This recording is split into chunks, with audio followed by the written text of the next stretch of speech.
Shuhrat aka, o'tgan yilga qaraganda bu yil 8-mart qanaqa o'tdi? Bu yil 8-mart sezon zo'r bo'ldi. O'tgan yilga qaraganda prognozlarimiz ancha yaxshi. Qaytib kelish mijozlarimiz ham ko'p bo'ldi. Biz analizlar qilib turamiz. Savdo nuqtai nazaridan ham savdomiz o'tgan yildan ancha oshdi.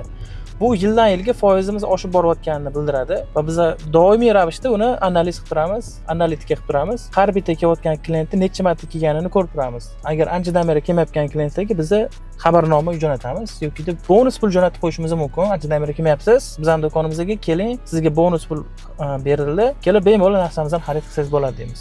Bayramlarda hamma savdoni narxni oshirishga harakat qilasiz. Qanaqa bo'ldi sezonda? Ayniqsa sezonda ko'p savdogarlar narxni oshirib foydalanib olishadi. Oshmadi deganda biz уже fevralda yanvar oyidan oshirgan edik. Chunki kumush narxi birjada oshib ketgani hisobiga biz yanvar oyida narxlarni oshirgan edik. Lekin biz 8-mart uchun narxlarni sun'iy ravishda oshirib qo'yib, keyin 8-martdan keyin tushirib qo'yganimiz yo'q. O'sha narxda qoldi hammasi. Lekin ko'pchilik shunaqa paytdan foydalanadi-da. Siz qanaqa fikrdasiz? Lekin ko'pchilik foydalanadi, lekin u menimcha noto'g'ri deb o'ylayman. Chunki bu marketing tomonidan ham menimcha u ochko'zlik bo'ladi. Silishga mana o'sha paytda ko'proq pul qilib oladigan narsa bo'ladi. Brendga ishonch qolmasligi mumkin. Brend bu ishonchda bu.